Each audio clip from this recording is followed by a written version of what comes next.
3 hal yang menurut Ko Andri harus kita kuasai kalau mau naik level dalam investasi saham. Modal, skill, waktu. Modal, skill, waktu. Iya, kalau kita bisa master 3 ini, ya udah. Kaya pasti. Wih, jadi statement kalau masih miskin, modal masih kecil, agresif aja ya. Iya. Kalau bisa lu satu saham tulus aja. gitu loh. Lu udah miskin, lu mau seberapa miskin lagi sih? Udah miskin paling jadi 0, 10 ke 0 kan dikit. Daripada lu nanti punya puluhan miliar jadi 0 lebih stres. Iya, gitu lebih kan. sakit ya. Lebih sakit. Jadi kalau pas miskin ya harus nothing tulus.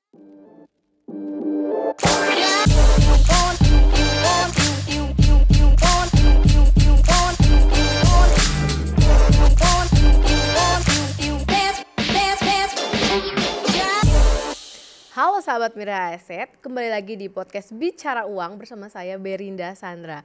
Kali ini kita kedatangan tamu yang sangat spesial, seorang growth investor dan kalian di sini juga udah pasti kenal, julukannya adalah Sleeping Dragon. Kita sambut aja langsung Ko Andri Hakim. Halo, wah thank you nih diundang lagi di acara Mirae ya. Iya, Dulu terakhir saya diundang udah lama banget, mungkin 2-3 tahun lalu di yang Hidden Masters. Iya, udah keburu banyak undangan yang lain kok, jadi lupa nih. Masuk ke sini lagi nih. Akhirnya sekarang balik diundang lagi ke Mirae. Ya, nanti mungkin kita bikin series kali kok ya biar seru. Boleh. Memang saya sangat berterima kasih sih sama Mirae Asset karena saya pertama kali invest saham itu pertama kali bikinnya tuh di Mirae Asset. Dengan yang nickname-nya Sleeping Dragon itu ya. Iya, itu kalau pas ini ya, pas acara dulu trading competition ya. Juara enggak sih waktu itu? Sempat juara tapi kalah sih juara mungkin juara 10-an ya. Oke. Itu trading apa yang beggar-beggeran? Trading sama beggar-beggeran gitu. Ini ya hajar-hajaran lah di situ ya. Hajar-hajaran, iya betul. Nah, kali ini kita itu kan flashback sebentar. Kita ngobrolin tentang Ko Andri yang lupa sama satu akun yang nominalnya tuh lumayan besar untuk retail ya, 26M. Iya. How come? Kok bisa? Dan itu di akun yang mana? Akunnya akun Mirae. Kelupaan ya. Pas banget di Mirae. Jadi emang sebelumnya kan saya tradingnya di Mirae tuh, pakainya Mirae. Nah, terus kebetulan belakangan ini dari 2 tahun lalu tuh dapat banyak fasilitas dari sekuritas lain, dari yang lain-lain lah. Saya nggak usah sebut mereknya. Jadi makanya lebih tertarik. Jadi saya pindahin sebagian ke sana gitu loh. Oke. Nah, jadi yang di Mirae ini kelupaan gitu loh. Itu karena yang mayoritas yang gede saya pindahin ke sana uangnya. Sahamnya juga saya pindahin, uangnya juga saya pindahin gitu. Nah, saya lihat-lihat. Yang ini karena kecil. Iya, karena kecil. Ternyata lumayan juga. Ketinggalan, ternyata masih ada duitnya di sana. Tapi masih stay nggak? Ya masih ada. Masih ada. Saya tarik sih belakangan. Boleh dong kok dikembangin biar jadi 100 ya. Boleh, apalagi ada aplikasi barunya kan. Mungkin nanti saya mau coba betul. Yang M-Stock kan. M-Stock ya, betul. Nah, melihat gaya Ko Andri sekarang nih, Ko Andri kan udah pernah cobain trading, terus investing. Betul. Kenapa lebih cocok dengan gaya sekarang tuh? Apa yang membuat Ko Andri? Untungnya lebih maksimal. Itu udah pasti. Iya. Terus awal justru saya dulu trading tapi pakai pendekatannya value investing. Jadi analisanya value investing, cari saham murah tapi di tradingin. Oh, tapi kalau untung terus justru. Untung terus. Iya, dulu pakai Mirae tuh 2018-19 lah. Trading, cari saham murah, untung, udah deket harganya naik dikit jual. Dulu saya begitu terus. Untung. Trading setiap hari banget tuh. Tiap minggu lah, ya swing. Jadi belinya sih pantaunya setiap hari, kalau ada bagus beli, kalau nggak ada bagus skip gitu loh. Tapi konsisten untung terus. Dulu masih duitnya awal-awal saya bikin akun Mirae 10 juta depositnya. Iya kan Mirae 10 juta ya. Iya 10 juta. Dulu untung 100.000, 300.000 udah seneng. Sekarang mah aduh males kalau 100.000-an. Ya gimana 100.000, 26 aja lupa. Ya apalagi 100.000. Iya. Nah terus kegedean. Perubahannya itu gimana tuh kok? Dari trading menuju growth investing lah sebutannya ya. Itu growth investing. Gimana? Mulainya tuh sebenarnya di 2020. Oke, habis COVID. Iya, pas COVID itu. Lagi COVID. Iya, pas COVID itu saya ketemu saham backdoor, namanya si Arto. Dia itu cepet banget. Saya tuh di Arto kan dapat 2000-an% ya keuntungannya. Nah, jadi saya hitung gitu di Excel ya. Saya mau trading seberapa cepet pun, kalau dapat saham yang multi bagger itu pasti kalah. Jadi saham multi bagger itu selalu lebih cepet. Oke. Gitu. Jadi misalnya ada orang yang misalnya nih saya kan juga bisa trading ya. Saya konsisten trading tapi kan ada bener ada salah gitu ya. Sama saya dapat satu multi bagger itu satu multi bagger lebih kenceng. Oke. Gitu. Walaupun modalnya sama. Yes, menggunakan modal yang sama. Menggunakan modal yang sama. Effortnya lebih kecil, hasilnya lebih maksimal. Oke, tapi kan di multi bagger Gitu. tuh butuh kesabaran ya kok ya? Iya, ya? butuh kesabaran. Nah, kebanyakan orang nggak ada kesabarannya. Tapi kok Andre berarti Gitu. sudah melatih dong Lah ya, kesabaran itu. melatih. Saya beli, saya tunggu sampai dia maksimal baru saya jual. Oke. Itu hasilnya lebih maksimal sih, lebih gede. Nah sambil menunggu itu ngapain tuh kok? Ada trading nggak? Ada Atau- ngajar juga kan? Oh iya, Ada ngajar juga, ada yang Betul, lain-lain ngajar. juga. Nah tapi soalnya waktu saya awal trading ini, saya tuh tradingnya dulu bareng-bareng temen. Oke. Bahkan teman-teman saya tuh udah mulai trading duluan kan. Dia yang kasih tahu saya, ngajarin trading juga dia ajarin awal-awal. Nah pas saya ketemu Arto, BBHI, Pani dan lain-lain itu saya udah mulai growth investing, udah mulai multi bagger investing. Nah teman saya tuh masih trading. Oke. Nah kelihatan banget di situ di study case-nya, di kasusnya ya, portfolio saya tuh naiknya berkali lipat.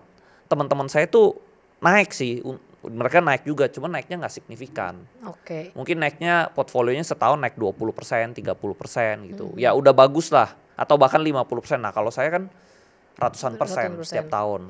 Nah Gitu. pertanyaannya kok, kalau bandingin growth investing sama trading nih, modalnya berapa kalau misalnya untuk growth investing biar maksimal? Biar maksimal menurut saya tuh enak di 500 jutaan. 500 juta. 500 jutaan. Kalau modalnya masih kecil, Kalau kecil banget enakan trading. trading aja ya. Kalau misalnya kecil banget nih modalnya 10 juta. Itu bahkan harus yang lebih ekstrim. Oke. Trading pakai trading limit, pakai Wow. margin. Sahamnya Sahamnya penny macam-macam. lapis 3 boleh? Iya, lapis 2 lah, lapis 2, lapis 3 boleh lah. Karena dulu waktu saya 90% growth investing kan. Sisa uang saya tinggal 10% kan dikit sekali nih. Iya. Paling cuman 100-200 juta ya. Nah 100-200 juta ini dulu saya tradingnya pakai ini, trading limit. Oke, pakai trading limit. Udah Trading trading limit. pakai nominal equity 100 Yes. plus limit. Yes, yang 90% ini growth investing, multi bagger saya nggak ganggu. 10% ini saya pakai trading limit. Masih berlaku sampai sekarang. Sampai sekarang udah jarang tapi. Udah jarang Sekarang trading. Karena sekarang saya udah di zona yang nyaman. Saya sekarang mainnya udah mulai defensif. Iya. Kalau Karena dulu dananya dulu udah waktu besar. miskin harus agresif gitu loh. Ntar lu miskin kok Andri itu berapa ya minimalnya ya? Dulu menurut saya di bawah 1M masih miskin. Oke. Jadi dulu iya. waktu saya di bawah 1M saya harus agresif gitu loh. Iya. Toh kalau misalnya kita masih duitnya masih dikit kan, toh serugi-ruginya serugi apa sih? Iya. Paling mulai lagi dari nol gitu loh. Nah, dari Nah nol tapi itu kalau berat. duitnya udah banyak jangan sampai jadi nol. Oke, iya Gitu loh. betul. Tapi kayak misalnya duitnya baru 10 juta, ya kalau misalnya salah kan paling ya mulai lagi dari 10 juta gitu loh. Tapi gainnya bisa lebih gede daripada lossnya gitu. Loss kan paling jadi nol. Iya sih. Kalau gain kan bisa jadi 10, jadi Betul. 20, Nah, 30 gitu loh. mental itu tuh yang nggak dipunyain semua Iya, orang, bener mental kan? money managementnya Iya, gitu loh. Nah, saya betul. jadi dulu saya pernah trading limit saham BBYB ya. BBYB Bank Neo ya. Iya. Dulu saya modalnya 500 juta. Pakai trading limit another 500 juta jadi 1 M. 1M. Terus sahamnya double dalam seminggu. Wih. Tapi itu ada faktor lucknya sih. Ada Oh, faktor oke. hokinya juga. Oke. Faktor lucknya. Tapi itu trading atau di Trading.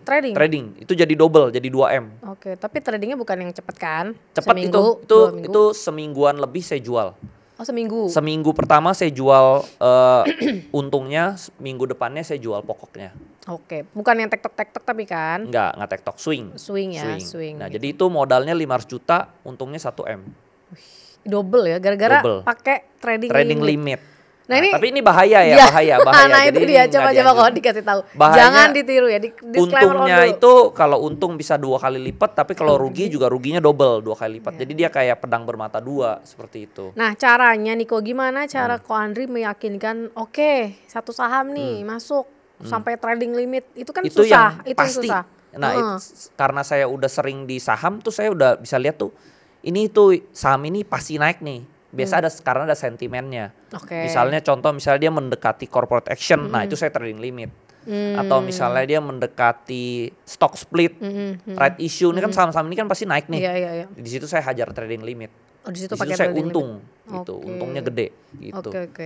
Jadi perjalanan itu sebelum Ko Andri growth investing, Ko Andri trading dulu ya, Ya, sampai trader. uangnya Trader terkumpul, terkumpul. terus kemudian baru jadi growth Yes, investing. tapi memang gitu. saya kan misalnya portfolio 100% ya. 90% itu memang growth investing. Saya cuma 10% ini. Yang buat Duit sisa lah. duit sisa ya. Duit sisa ini kan sedikit banget nih. Iya. Pakai trading limit. Kalaupun rugi nggak nyesek Nggak ya. mengganggu pokok juga kan, nggak mengganggu yang 90%. Ini kan ya kayak bonus lah. Iya. Seperti itu. Masih Tapi ada yang bonusnya juga jadi dikerjain? gede. Jadi gede Oh, juga oke. gitu, jadi gede. Iya. Dari Berarti 500 juta bertumbuh jadi miliaran jadi banyak juga gitu. iya betul sih kok. Seperti itu. Jadi masih ada yang dikerjain lah ya sambil nunggu growth si ini ya, Yes. si 10% ini ya. Betul. Terus saya juga kadang pakai trading limit buat ini juga. Misalnya beli saham gitu. Saya pakai trading limit. Misalnya saya punya saham nih bagus 90% ini ya. Kan saya uangnya tinggal sedikit nih 10%. 10% ini kalau saya ketemu saham bagus saya belinya pakai trading limit. Oh. Jadi belinya banyak kan. Gak mau kehilangan. Jadi yang begitu saya udah dapat barang yang ini baru yang ini saya jual. Yang 90% ini yang pokoknya saya baru jual. Gitu. Jadi saya pakai trading limit itu buat beli saham yang baru. Kayak gitu.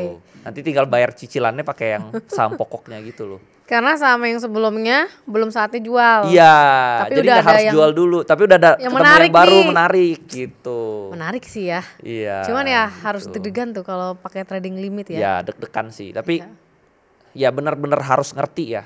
Jadi kadang orang tuh maksa. Kalau saya tuh nggak maksa. Kalau benar-benar pasti baru pakai. Kalau nggak pasti belum tentu nggak pakai. Kayak Nah, gitu. gimana tuh caranya biar bisa jadi kayak Ko Andri mental ya? Mental. Mentalnya termasuk pemberani loh. Karena sering rugi. Oh gitu. Harus sering dibanting dulu baru kuat tahan banting gitu kan. Sering rugi di saham juga kok. Dulu sebenarnya kalau di saham saya jarang rugi sebenarnya. Dulu rugi lebih banyak di bisnis. Oh oke. Jadi dulu papa saya selalu ngomong bisnis itu jangan takut rugi. Lu mau untung harus berani rugi gitu loh. Jadi dari bisnis saya nggak takut rugi. Ke saham pun jadinya saya nggak takut rugi gitu. Namanya kita mau untung gede ya harus berani rugi gitu. Iya. Nah, jadi saya pakai mental itu ya cepat berkembangnya gitu Mental uangnya. bisnis ya. Iya cepat sekali gitu loh. Jadi kalaupun rugi 100% ya udah mulai lagi dari nol. Saya bisa money management, cut loss. Oh oke. Kalau pakai trading limit itu turun 5% 10% kita harus cut loss. Nah itu bisa minimalisir. Trading limit ya? Yes. Oke. Untungnya bisa 100%, tapi kalau rugi saya minimalisir 5% 10% saya cut loss. Oke. Gitu. Jadi potential up-nya lebih tinggi, Lebih tinggi. potential loss-nya. Jadi ini sebenarnya money management lah.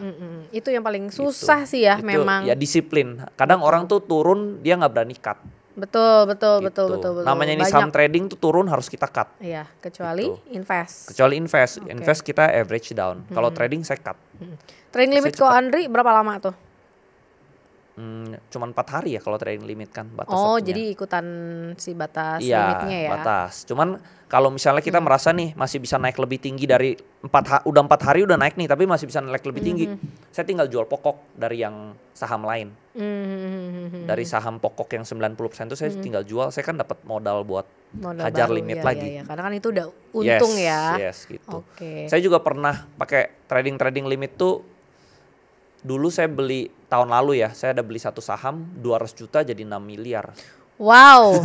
2 bulan. Sama apa tuh kok? Coba disonding. Udah boleh nggak disonding? Ya ada saham ya? tertentu lah. Oh iya. 2 bulan itu 2 bulan. bukan trading kan? Cuma Trading disimpan. hitungannya, ya swing lah 2 bulan. Swing kan. 2 bulan. Yes. Oke. Swing 2 bulan. Pertanyaannya dari mana kok Andri tahu itu yakin betul gitu ya? Awalnya sih nggak tahu ya bakal bisa setinggi itu. Awalnya cuma tahu ini bisa naik. Tapi setinggi itu nggak tahu lah. Kayak contohnya semua saham yang saya beli tuh saya tahu ini bisa naik. Tapi naiknya setinggi apa tuh tergantung market lah. Ya kan? Oke. Kayak sama di Pani juga saya tahu Pani bisa naik. Tapi saya nggak tahu nih bakal naik setinggi ini saya nggak tahu gitu. Tergantung market sih. Market Oke. dan balik lagi perusahaannya sebagus apa ya. Oke, sama Gitu. pemegang sahamnya kali ya. Pemegang sahamnya betul. Oke. Nah, kalau Andri sendiri berapa lama nih biasanya pegang satu saham? Paling lama? Saham terlama yang saya pegang itu sebenarnya Pani, 3 Pani tahun ya? lebih. Iya ya. Iya ya nggak berasa 3 tahun ya. lebih, benar Udah 3 tahun. udah 3 tahun. Nah, kebanyakan orang tuh nggak sabar sih. Nggak sabar. Kalau saya kan sabar ya. Selama ini masih bisa naik Masih lebih, bagus. kenapa saya harus jual gitu loh. Masih bisa bertelur emas lagi, kenapa saya harus potong angsanya gitu. Jadi masih di hold nih Kopani Masih hold sampai masih sekarang. masih Hold keras Jadi ya. itu kayak cadangan pokok saya gitu loh. Saya masih ada uang. Sekarang sih sebenarnya cash saya banyak ya. Cash saya ini yang saya banyak ini saya pakai buat trading gitu. Banyak kan di saham Pak PP sih. Pak PP. Iya saya tradingin, tapi yang pokok di Pani itu saya nggak kutak-kutik. Itu benar-benar yang growth. Gitu. Nah di Mira itu memang sisa yang trading gitu loh. Yang belum 26 apa-apain miliar, ini iya. ya, 26 Itu sebenarnya miliar. 26 miliar itu 20 miliar tuh untung. Jadi sebenarnya modal tuh 6 miliar. Wow. Modal tuh 6 miliar doang. Ini statusnya udah done kan? Udah done. realize Udah kan? realize, Udah selesai udah sell, ya? udah jual. Udah sell ya, cuman Terus, lupa. Iya, saya kan upload juga Lupa ke narik. Iya, karena upload ke media Instagram sosial. kan. Itu udah realize, udah kejual semua. Oke. Di situ kelihatan tuh profitnya 20 miliar, modalnya 6 miliar doang. Gitu. Mungkin di sini yang membedakan Ko Andri dengan lain adalah cara screening kali Ko ya.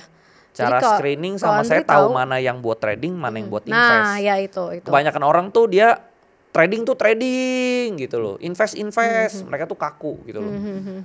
Nah papa saya juga ada pesan dulu ya. Kalau lu mau bisnis tuh gak boleh kaku.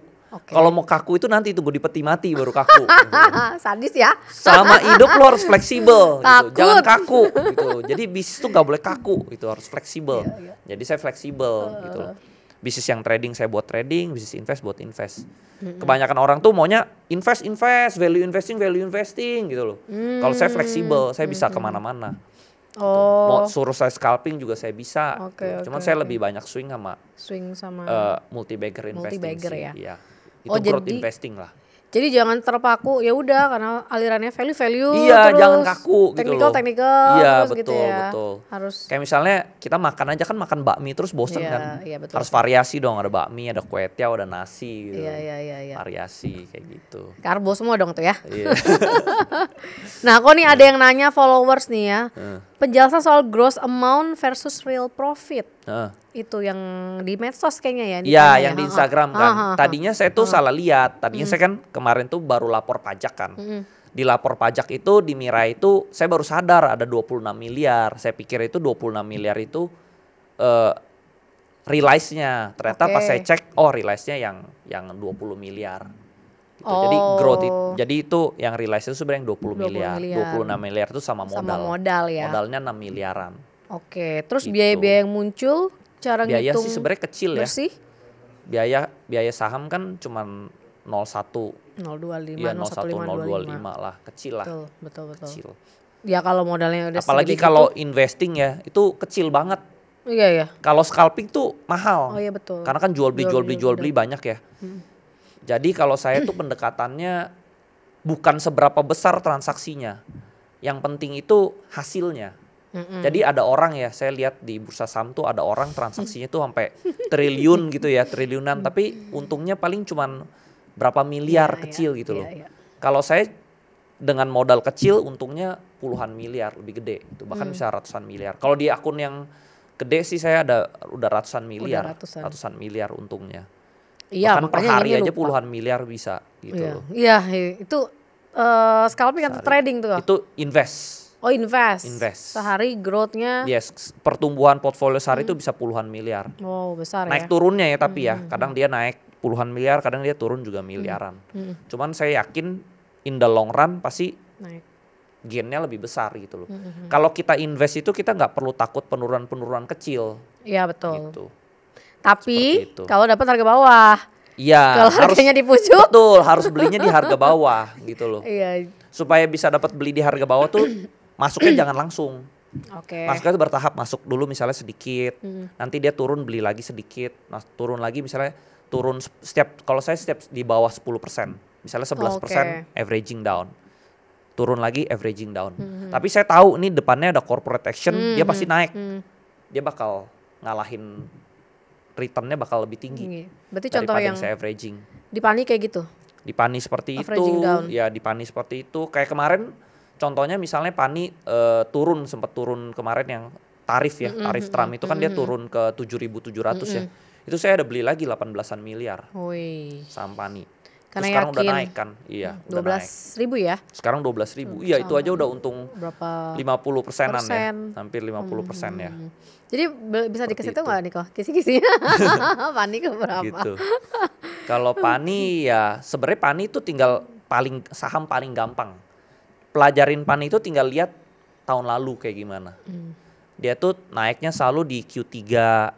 Lalu dia bagi dividen selalu di bulan Juni. Sama, tahun ini juga dia kan kemarin saya baru ikut RUPS-nya kan. Sama juga dia bagi dividennya juga sama, bahkan dividen double. Tahun lalu 2, RP2 ya, kecil ya. Tahun ini RP4. Gitu. Tapi setidaknya double lah. Udah dari dividen aja udah beggar gitu loh, udah 100%. Gitu. Nah, dari sahamnya tapi kan dia memang lebih capital gain kan. Ini ibarat anggap jangan lihat ini sebagai ini anggap bonus lah, uang tunggu gitu loh. Si dividen. Yes, si dividen. Tapi kan dia capital gainnya nanti bakal gede di Q3 harusnya. Oke, di Q3 Gitu. ya. Jadi Ya, boleh dicatat nih. Yes, jadi Sahabat kalau Mira Asset. pelajarin Pani tinggal Q3. pelajarin tahun-tahun sebelumnya lalu lah. ya? Selalu sama, selalu naiknya di Q3, dividennya selalu di bulan Juni. Seperti market repeat itself lah ya. Ya, benar. Kan ada patah ya.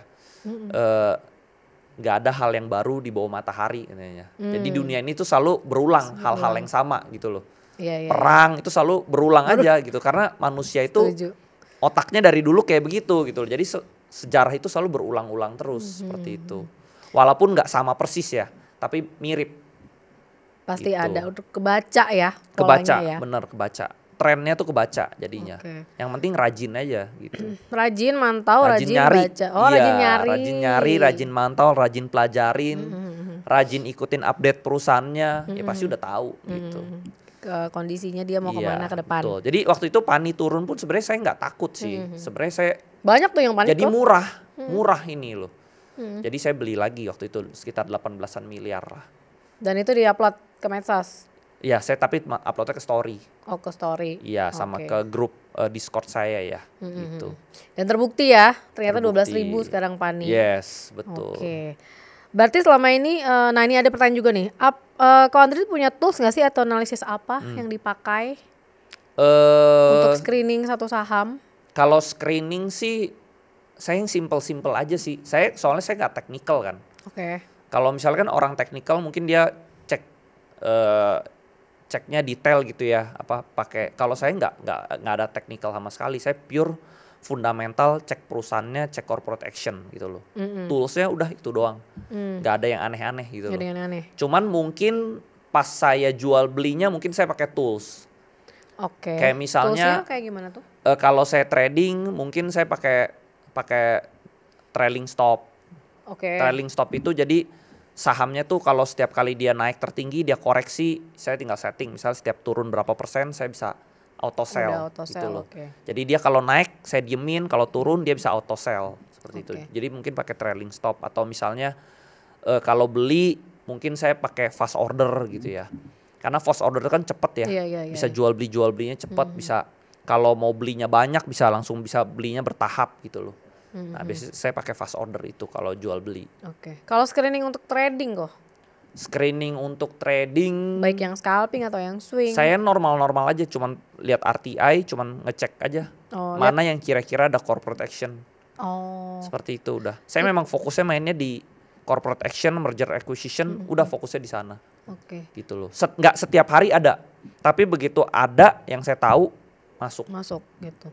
Nah kalau yang uang kecilnya Ko Andri nih yang 10% kan itu di tradingin. Nah itu screeningnya pakai apa? Apakah lihat yang rame? Enggak, sama juga kayak tadi.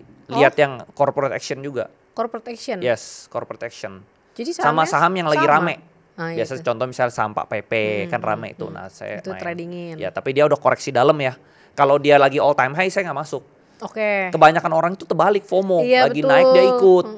Lagi turun dia takut. Nah kalau saya sama member saya justru bilang turun nih pas kemarin waktu trading halt, saya langsung bilang ke grup time to buy gitu loh. Turun tuh waktunya beli. Kalau naik kita udah nikmatin gitu. Jangan terbalik, naik. Benar. Baru kita ini gitu. Kayak misalnya restoran udah rame, kita baru datang, ya kita nggak kedapatan tempat duduk gitu loh. Pas dia sepi, kita tahu restorannya enak, ya kita datang. Jadi kita udah dapet tempat duduk, kita udah nikmatin makanannya, orang lain baru datang belakangan gitu loh. Makanya kayak misalnya kita datang ke restoran yang lagi hype, ya udah nanti aja, tunggu aja. Nanti tunggu sepi. Tunggu sepi, Iya, ya. baru kita datang. Kalau lagi rame nggak dapat tempat duduk, ngantrinya kelamaan. Sebenarnya saham juga sama kayak ya. gitu.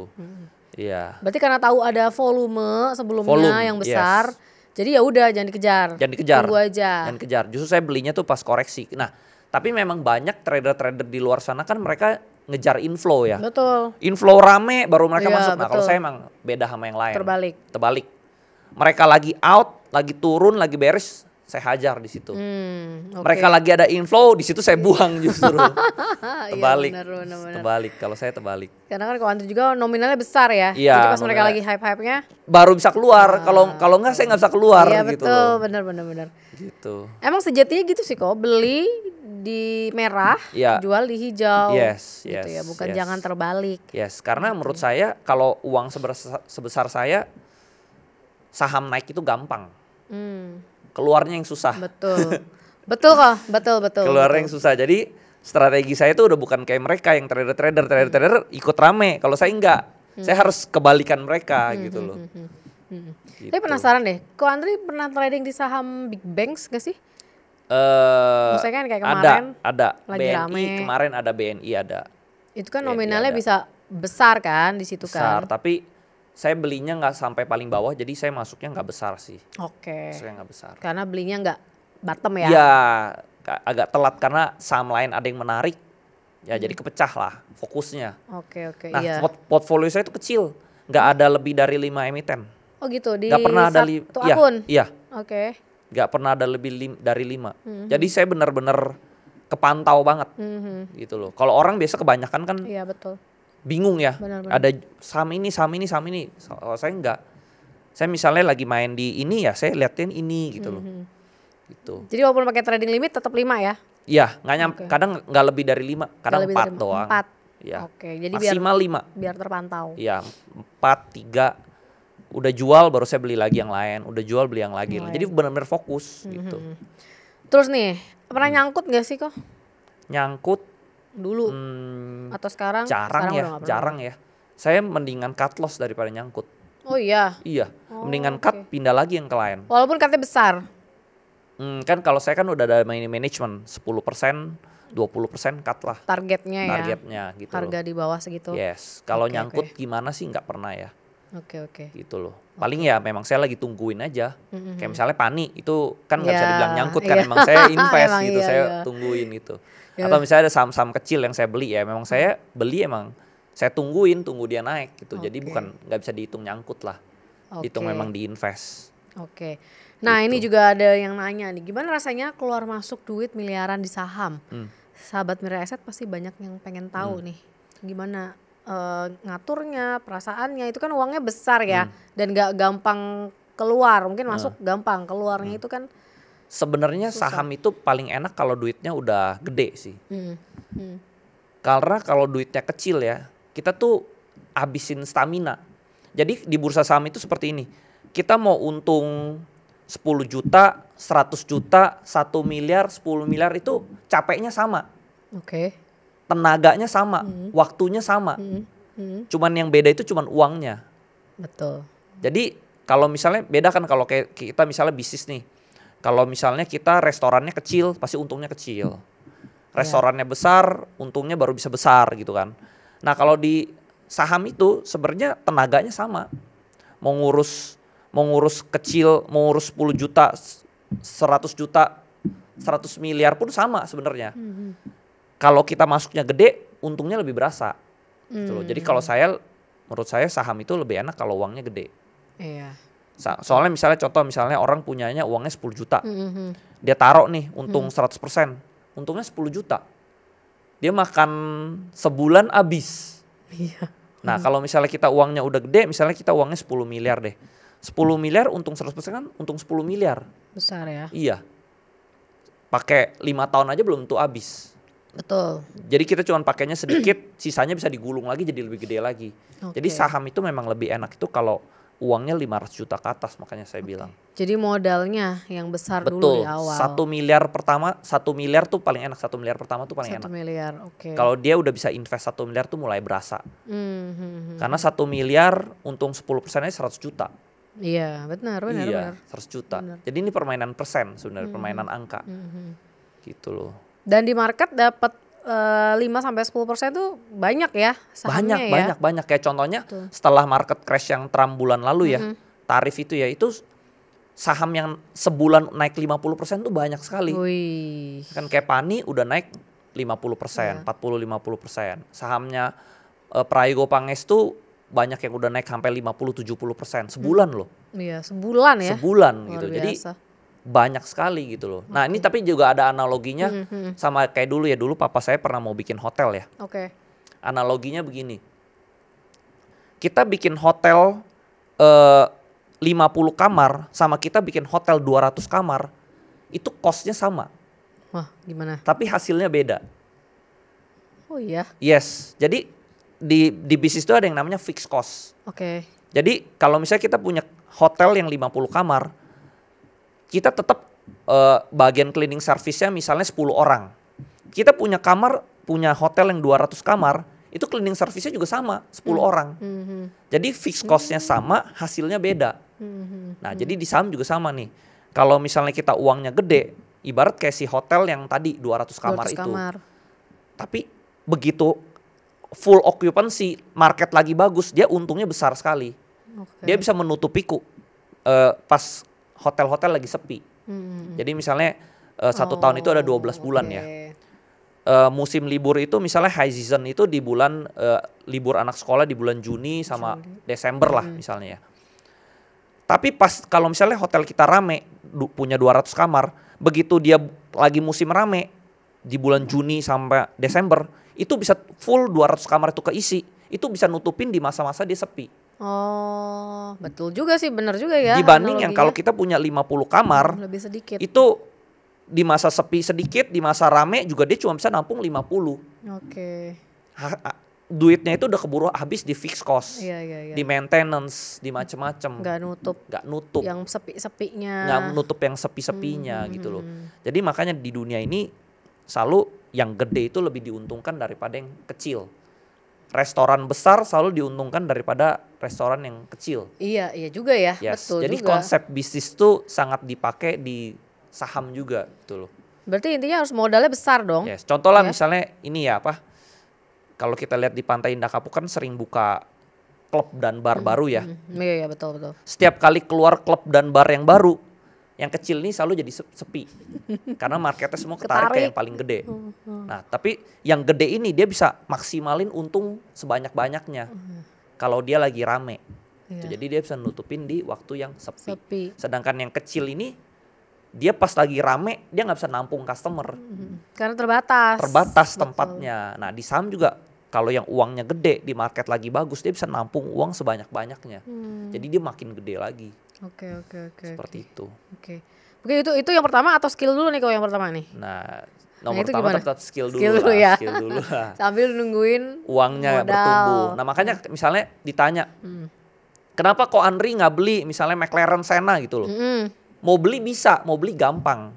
Cuman tuh saya lagi kembangin uang sebanyak-banyaknya. Jadi kalau lagi market bagus, saya bisa nyerap uang lebih banyak lagi sebanyak-banyaknya. Tuh, jadi saya nggak mau head on gitu, nggak mau market lagi jelek. Oh ya udah duitnya, saya kan banyak cash juga nih, yang ready kan. Oh saya beli-beliin aja mobil, beli-beliin rumah. Mau beli gampang, mau beli bisa gitu loh. Tapi kita harus tunggu. Kalau misalnya lagi market lagi bagus kan kita bisa beli saham lebih banyak lagi. Maksudnya saham lagi murah ya. Saya bisa beli lebih banyak lagi, bisa untung lebih besar lagi gitu. Jadi potensi gainnya lebih besar Yes, ya. saya bisa nyerap uang lebih banyak lagi dari market gitu loh. Oke. Jadi saya nggak head on gitu, saya secukupnya aja gitu loh. Beli mobil ya yang penting ada aja. Gitu. Ada aja juga mobil udah banyak kok. Iya. Nah kalau misalnya kayak gitu kan berarti ketika market lagi sepi-sepinya atau lagi turun-turunnya, Ko Andri ambil nih. Begitu ramenya berarti Ko Andri keluar. Di situ saat TTP atau ya, gimana? yang invest saya nggak ganggu, yang trading saya keluar. Saya jual-jualin gitu loh. Oke, disitulah beli McLaren. Di situ enggak lah, saya kumpulin lagi gitu loh. Contohnya misalnya saya tahu nih ke depannya ada saham-saham yang lebih bagus lagi, ya udah saya tunggu beli saham-saham ini gitu loh. Jadi begitu dia bullish ya udah saya untung lebih banyak lagi gitu loh. Jadi Ko Andri nggak mau kehilangan momentum Iya, ya? nggak mau kehilangan momentum gara-gara kurang nih cash gue. Iya, gitu. gara-gara beli McLaren baru Iya, nih. gara-gara beli mobil, beli Ferrari gitu, kekurangan saya nggak mau. Jadi saya sekarang punya sekarang ini saya punya cadang cash banyak. Begitu ada momentum dapat saham bagus, saya bisa dorong semua gitu. Karena saya cashnya banyak. Gitu. Nah, ada satu pertanyaan nih kok. Kan berarti kalau dia sekarang lagi fokus di saham semua Iya. nih. Nah, kalau uang sudah banyak banget, udah boleh di-spill nggak? Udah berapa sekarang equity-nya kok? Hampir Ya, berapa? ratusan miliar lah. Ratusan miliar. Ratusan miliar. Dengar-dengar nggak ratusan miliar deh kok. Ratusan miliar lah. Nah itu apakah kok Andri nantinya bakal fokus terus di saham? Apa nanti mau diversifikasi, ada bisnis apa? Tapi tetap di pasar modal atau apa? Menurut saya 90% lebih di saham sih. Karena saham itu liquid banget lah, enak. Jadi bakal lebih fokus di saham lah. Fokus di saham. Mungkin cuman nanti pindah aja dari saham yang ofensif lebih ke saham yang defensif. Iya. Defensif tuh mungkin yang lebih bagi dividen ya, yang dividennya gede. Jadi nggak yang. Cuman nih sekarang saya masih ofensif, cuman nggak seofensif dulu pas kecil. Jadi memang pas miskin itu memang harus agresif, nggak ada caranya defensif. Betul. Nggak ada. Betul. Caranya emang harus seagresif mungkin lah. Tapi skillnya harus dinaikin dulu kan. Iya, skillnya harus. Baru bisa agresif. Betul. Networking juga penting ya menurut saya. Ya, nah kalau lagi miskin gimana? Kok networkingnya susah dong ya? Naikin networking kalau lagi miskin? Bisa. Mungkin bukan dengan uang ya, tapi dengan menjadi orang yang menyenangkan aja sebenarnya. Oke. Karena contoh misalnya kalau kita sekantor lah gitu ya, tapi kalau misalnya kita orangnya tuh menyenangkan, asik, seru, kan kita temennya banyak di kantor. Oke. Itu termasuk networking kan gitu. Iya. Beda kalau misalnya kita di kantor orangnya nyebelin gitu kan nggak ada temen juga gitu loh. Jadi orang yang menyenangkan aja lah. Itu udah termasuk networking gitu loh. Tapi nanti kalau uangnya udah banyak jadi orang nyebelin? Enggak. Uangnya banyak juga jangan nyebelin ya. Kita kan banyak royal lah, begitu. kita traktir. Enggak, menurut saya karakter manusia itu nggak berubah. Oke. Kalau dia orangnya sombong, dia pas miskin tuh memang karena dia nggak bisa sombong, gitu loh. Jadi uang itu tidak merubah seseorang kalau menurut saya. Uang itu menunjukkan sifat asli seorang manusia. Iya sih. Jadi kalau misalnya nih kita orangnya humble, begitu uangnya banyak ya kita tetap humble, kita malah membantu orang lebih banyak. Tapi kalau memang awalnya karakternya sombong, ya dia begitu punya uang dia bakal lebih sombong lagi. Pas miskin dia nggak kelihatan sombong. Tapi sebenarnya sombong. Sebenarnya sombong. Oke. Karena itu sifat karakter aslinya. Jadi uang itu menunjukkan karakter asli seseorang. Ya, dia bakal sih, multiply, gitu. amplify 2 kali lipat gitu loh. Karena dengan punya uang kita jadi punya power kan. Nah itu jadi menunjukkan karakter kita. Jadi kalau karakternya awalnya dia memang karakternya bagus, dia punya uang dia bakal bagus tetap. Tapi kalau awalnya memang bibitnya jelek, karakternya jelek, dia punya uang itu bakal amplify karakter jelek dia bakal 2 kali lipat. Itu yang saya tahu. Gitu. Jadi kalau misalnya ada orang yang sombong, karakternya jelek. Ada nggak contohnya kok? Wah, udah di spill nggak? Jangan. Tapi kalau yang baik, uangnya banyak, karakternya humble, kok Andri ya? Ya bukan saya lah, karena saya juga sombong mungkin ya. Enggak lah, kalau kok Andri termasuk humble loh, ya untuk. Ya kalau mungkin kalau yang udah kenal kali ya. Iya betul, mungkin kalau gitu. Yang belum mungkin kelihatannya sombong seperti itu. Netizen itulah ya. Yes. Oke, berarti kok Andri nanti ke depan masih fokus di saham ya, walaupun uangnya sudah berlipat. Yes, karena kalau uangnya gede, masuk aja saham dividen kan. Dividennya dapat gede, bisa dapat dividen 10%-an, 15%, dapat juga capital gain, enak sekali gitu kan. Toh contoh misalnya tadi ya balik ya, papa saya tadi dulu kan mau bikin hotel gitu ya. Dulu dia mau bikin hotel Mercure. Itu balik modalnya 10-15 tahun. Wah, lama ya. Iya, terus untungnya juga kecil banget. Ya mending daripada bikin hotel ya modalnya ratusan miliar, mendingan masuk aja ratusan miliar ke saham langsung dapat 10%. Dividen setiap tahun gitu. Kalau duitnya besar ya, iya kan? betul. Jadi daripada berbisnis, sekarang nggak semua bisnis itu menarik. Apalagi sekarang di bisnis yang kayak di Indonesia ini, menurut saya Indonesia itu bisnis yang ekonominya kurang bagus ya. Karena middle income-nya itu lagi menurun ya. Jadi daya beli masyarakat tuh melemah. Ekonomi kita lagi lemah. Yes, daya beli. Kita lihat aja PHK di mana-mana. Apalagi ke depannya bakal ada AI itu PHK bakal lebih banyak lagi gitu loh. Jadi menurut saya ya berinvestasi itu lebih aman daripada kita berbisnis. Berbisnis kalau salah balik lagi ke nol. Kalau investasi salah, kalau kita bisa manage risknya, ya paling rugi 20% lah. Ya, tapi betul, masih ada betul. 70-80% to fight another day lah, seperti itu kan. Iya. Tinggal kita pemilihannya lebih di Pemilihannya lebih ketat hati-hati, ya. betul. Terus ada lagi yang lebih bagus juga nih. Apa tuh? Kalau bisnis, misalnya kita di bisnis hotel, di hotel ya hotel, nggak bisa ganti-ganti. Maksudnya? Misalnya kita udah jalanin hotel nih, ternyata bisnis hotel kita jelek. Oke. Kita tetap harus jalanin terus. Atau nggak kita jual hotelnya, tapi jual hotel itu kan susah. Iya, betul. Di saham nih, misalnya saham kita kayaknya mulai jelek nih ya. Saya tinggal jual bisa sahamnya switch. Pindah saham yang lain. Perusahaan yang lagi rising lagi. Betul. Gitu, ganti yang sunset, cari yang rising lagi. Nah, jadi inilah salah satu kok Andri berubah ya bisnis ya. Dari real ke paper. Gitu. Dan karena sudah menaruh hati. Iya, untungnya juga lebih cepat, lebih gede. Kalau bisnis saya sunset, saya tinggal ganti bisnis yang lain lagi yang rising gitu loh. Kalau bisnis real, dulu saya pernah punya restoran ya. Iya. 3 bulan pertama, 6 bulan pertama rame. Di bulan ke-7 sepi karena ada kompetitor banyak. Nah gitu, jadi saya capek. Harus bisnis ulang lagi, ganti konsep lagi, capek. Di saham saya tinggal jual aja sahamnya, beli lagi yang lain, jual saham beli yang lain. Cepet. Ya. Switchingnya cepet ya. Yes. Cinta apa nih kalau sama pasar modal Indonesia? Nggak beralih ke saham luar yang kan? Lain-lain ya. Saham luar memang pilihannya lebih banyak ya. Cuman sementara ini pantaunya lebih gampang di Indonesia aja gitu loh. Kebetulan saya memang masih bisa nyari saham-saham yang bagus di Indonesia. Jadi saya lebih fokus di Indonesia aja. Fokus di Indonesia ya. Sementara iya. Saya yakin Bursa Efek Indonesia bakal bikin bursa ini jadi lebih baik lah seiring berjalannya waktu lah. Iya. Seperti potensinya masih ada ya? Masih ada potensinya, betul. Nah, pesan nih untuk retail investor. Apakah semua orang nih bisa nih menjadi seperti Ko Andri? Coba ya. Kalau bisa atau sampai enggak, di level ini, coba kok. Bisa atau enggak kembali ke individunya masing-masing ya. Seberapa tekun dan fokus. Kebanyakan orang itu nggak tekun, nggak fokus, nggak sabar. Oke. Gitu loh. Kalau dia tekun dan fokus, saya udah lihat tuh teman saya yang duitnya 300 juta jadi 50 sampai 80 miliar. Wow. Di bursa saham kurang dari 5 tahun. Wow. Ikutan Ko Andri? Ikutan saya. Berarti kuncinya ikutan Ko Andri dong.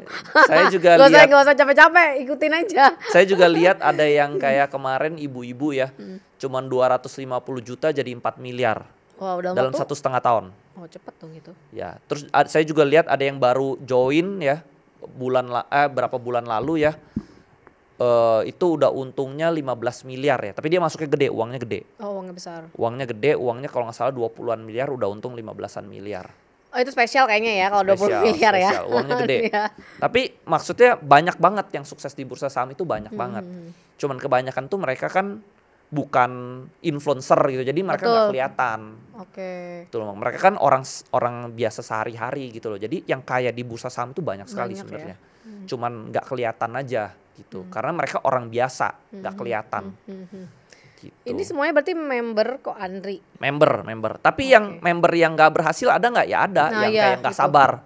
Misalnya saya bilang ini bagus nih, tapi dia nggak sabar, dia kok nggak naik-naik gitu loh. Kuncinya sabar berarti ya? Kuncinya sabar, fokus, sama ya tekun. Jangan nyerah gitu loh. Kalau lagi contohnya misalnya saham yang dia analisa tuh sebenarnya bagus. Terus tiba-tiba bulan lalu Trump langsung bilang trade war, tarif sama Cina. Sahamnya longsor, langsung dia jual, cut loss, dia langsung pindah bisnis lagi, kerja lagi. Nah yang seperti itu biasanya nggak berhasil. Nggak tekun. Gitu loh. Kita harus tekun, lagi sama lah kayak kita berbisnis, lagi jelek kita jalanin, lagi bagus kita jalanin. Jangan cuman bisnis tuh maunya bagusnya doang. Sama di saham juga sama. Lagi jelek kita harus tekunin, lagi bagus ya kita tekunin juga. Pasti nanti ada saatnya bagus. Gak mungkin lah jelek-jelek terus kan. Betul, ada gitu. Pasti masanya. Nanti ada saatnya masanya naik gitu loh. Sama lah di karir, di kita sehari-hari lah, nggak mungkin dong setiap hari kita harinya jelek mulu. Ada hari jelek, ada hari bagus. Di saham juga sama lah. Konsisten aja, jalan terus gitu. Mau bagus mau jelek jalan terus gitu. Ada nggak sih pernah Ko Andri di tahap tuh ya, rugi terus nih, kayaknya ada yang salah deh kayak gitu nih. Misalnya Awal-awal mungkin ada ya, pas trading mungkin 2019 gitu. pas trading ada ya. Pas trading itu saya coba macem-macem kan.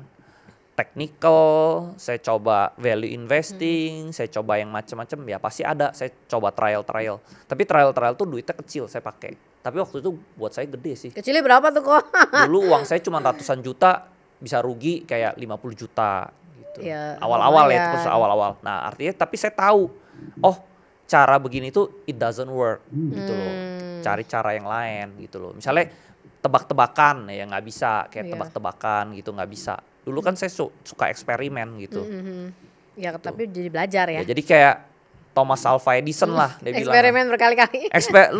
Dia nemuin lampu itu eksperimen berkali-kali, ribuan kali gitu. Dia bilang, gue bukan gagal, gue cuman dapet cara sampai berhasil gitu loh. Gitu. Bukan artinya oh gue gagal terus nih. Gue gagal ini artinya oh ya ini doesn't work. Tinggal cari yang mana yang work out gitu loh. Itu kok Andre simpan sendiri sampai akhirnya pede. Nah jadi di kelas tuh saya udah ajarin yang kayak gini-gini tuh nggak berhasil. Fokus aja kayak gini gitu loh. Jadi mereka nggak perlu nyemplung di lobang yang sama seperti itu gitu loh. Itu yang sebenarnya yang saya ajarin juga gitu. Nah dari member kok Andre ini pasti kebanyakan yang pemula ya, benar nggak? Banyak, Mostly. iya mungkin hampir 80% tuh pemula. Dari cerita mereka apa tuh kesalahan umum mereka yang udah buat di saham? Ada yang terlalu banyak emitennya. Oh, 20, 25 emitennya padahal duitnya cuma ratusan juta tapi belinya 20-an emiten. Waduh, itu kan. Terus sebenarnya salah itu kerugian manusia itu berdasarkan sifat dasar manusia aja. Yaitu FOMO. Ya kan, sahamnya naik baru dia beli. Contoh misalnya saya udah beli Pani nih. Saya udah bilang Pani bagus tuh dari harga 700 perak. Tapi sekarang dia di 15.000, 20.000 baru beli gitu. Kemana aja lu 3 tahun ini gitu loh. Baru belinya di pucuk terus nyangkut terus ngomel-ngomel. Ya sebenarnya dia bukan rugi. Tinggal averaging down aja nanti juga naik sebenarnya ke sana. Cuma kan gak sabar saham tuh maunya naik terus gak bisa dong. Gak bisa gitu loh. Dia setiap dia all time high pasti dia ada retract turun balik baru nanti dia balik lagi lewatin all time high-nya gitu loh. Oh iya betul. Nggak mungkin dia naik terus kan gitu loh. Kalau naik terus curiga nih. Naik terus ada apa nih di saham ini? Nggak mungkin gitu disuspend dong kalau naik terus. Jadi memang dia harus turun dulu. Lihat dong setahun gitu. Kebanyakan orang tuh lihatnya tuh pakai kacamata kuda. Lihatnya tuh pendek. Visi dia tuh pendek gitu loh. Jadi kita harus visinya tuh buka matanya, lihatnya luas dikit. Lihatnya lebar gitu loh, jangka panjang dikit. Kalau ditarik panjang pasti untung gitu. Betul. Gambaran besarnya ya. Dia lihatnya terlalu pendek gitu loh. Berarti harus belajar, kayaknya yang paling penting itu belajar bisnis sebenarnya. Mental bisnis. Mental bisnis itu penting. Contoh misalnya kita bikin bisnis, mau bikin hotel, gak mungkin dong 1 hari jadi.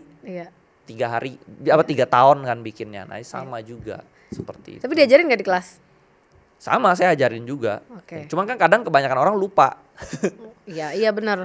Udah diajarin lupa gitu loh. Gitu. Oke, Niko ada pertanyaan terakhir sebelum closing statement ya, segmen ya. 3 hal yang menurut Ko Andri harus kita kuasai kalau mau naik level dalam investasi saham. 3 hal. 3 hal itu sebenarnya saya udah ngomong berkali-kali sih, modal skill waktu.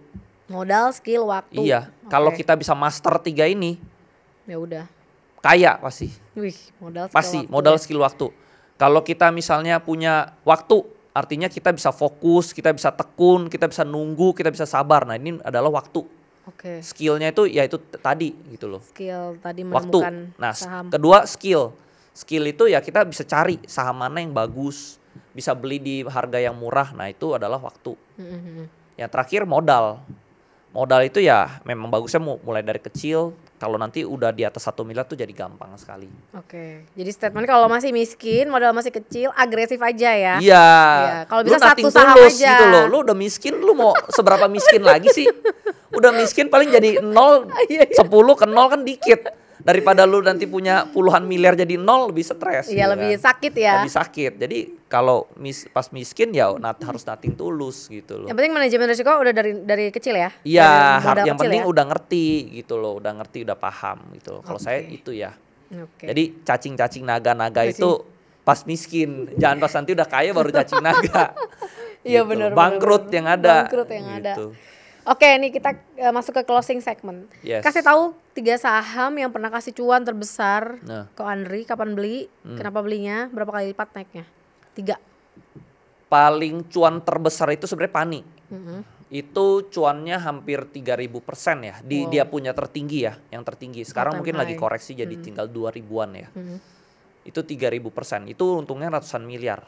Wih, oke. Modalnya itu puluhan miliar. Puluhan miliar. Puluhan miliar, untungnya ratusan miliar. Iya, 3.000%. 3.000% bener. Tapi holdnya nggak sedikit. Holdnya lama. 3 tahun udah kena ARB itu puluhan kali juga. Di Pani. Di Pani. Oke. Jadi udah sering ARB dia. Tapi Gitu. tetap Tapi setia. tetap hold gitu. Hold. Ya yang penting kita tahu ke depannya lebih bagus gitu. Oke. Itu nomor 1 Satu Pani. Pani. Nomor 2 yang menguntungkan terbesar kedua mungkin Arto ya. Arto. Tanpa Arto mungkin nggak ada saya di sini sekarang karena Arto yang memberikan saya modal. Oh, oke. Arto itu dari 500 jutaan jadi belasan miliar Oke. dalam waktu 2,5 tahun. Jadi Arto kedua, ketiga itu ada BBHI. BBHI. BBHI itu saya modalnya itu 3 miliaran kalau nggak salah ya. Oke. 2-3 miliar saya lupa. Itu untungnya juga belasan miliar. Bonus yang keempat. Yang Apa, keempat yang itu Satu lagi. KRW itu yang paling cepat. KRW. Iya. KRW. Ini kurang KRW liquid nggak itu- sih? Kalau Tapi KRW? waktu tahun lalu dia liquid. Oh, oke. Karena tahun lalu dia baru backdoor. Oh, oke. Karena memang saya mainnya saham backdoor kan. Itu saya modalnya kalau nggak salah 40-an miliar, untung 30-an miliar. 40 miliar modal, untung. 30 Oh, miliar. nggak sampai 2 bulan selipet doang. modal ya. Iya, tapi 2 2 bulan bulan doang. sebentar. Iya, lumayan kan 30 miliar. Oke, 2 berarti tadi bulan dong yang 2 bulan itu ya. 2 bulan. Sebenarnya ada lagi yang lain-lain, cuman ya udahlah 4 aja cukup. Oke. Kalau di Yang lain ini miliaran banyak lah. miliaran banyak ya? Banyak. Kalau miliaran tuh banyak lah. Yang Belasan miliar juga banyak. Belasan. Kayak contohnya 2 bulan lalu juga saya ada untung juga. CBDK juga saya untung miliaran CBDK juga. IPO ya. Iya. Oke. IPO juga saya banyak untung miliaran. IPO pilih-pilih juga kok. Pilih-pilih. Pilih-pilih ya. Pilih yang antara yang murah, kalau enggak sahamnya kering. Itu 2 lah. Kalau Sahamnya IPO. kering? Iya, maksudnya yang di masyarakatnya itu kecil. Oh, pemegang saham Pemegang saham di masyarakatnya masyarakat itu kecil. kecil ya. Oke, Yes. oke. Kan dia sebenarnya saham itu kan supply and demand kalau menurut saya ya. Kalau demandnya banyak, supply-nya dikit pasti dia naik. Iya. Kayak gitu. Betul. Nah, boleh kok di sini cerita sedikit Boleh. yang tadi kan udah ya yang 3 hal dikuasai. Nah, kalau yang Ko Andri spill itu dimasukin nggak ke Stockwise? Mungkin kalau di sini, kalau teman-teman di sini pengen tahu tentang Stockwise. Stockwise itu sebenarnya saya ngajarin saham aja 4 hari gimana cara pilih saham yang multi bagger. Di hari kelimanya itu sebenarnya saya cuma ceritain perjalanan saya investasi sama saya cerita watchlist saham yang kira-kira boleh dibeli sih. Paling itu aja sih. Oke, gitu aja ya. Itu berarti aja. ya. Oke, jadi kalau teman-teman boleh Ko Andri say ininya Instagramnya apa biar di follow. Instagramnya Andri Hakim lah. Andri Hakim Iya. ya. Jadi kalau mau tanya-tanya tentang apapun boleh ya. DM Boleh, ya. boleh follow juga boleh. Oke kok itu pertanyaan sudah selesai nih, kita udah lama ya lumayan Iya. ya kita podcastnya ini perdana dengan Ko Andri. Oke, thank you Ko Andri Thank you waktunya. udah diundang Ya, ya. nanti kita ada segmen berikutnya kita bicara lagi Boleh, ya boleh, ngobrolin siap. tentang hal lain selain saham. Nah, oke sahabat Mira Aset, tadi kita sudah ngobrol panjang lebar dengan Ko Andri. Terima kasih untuk waktunya dan sampai jumpa di podcast Bicara Uang. Next episode bersama saya Berinda Sandra dengan tamu yang hebat lainnya. See you.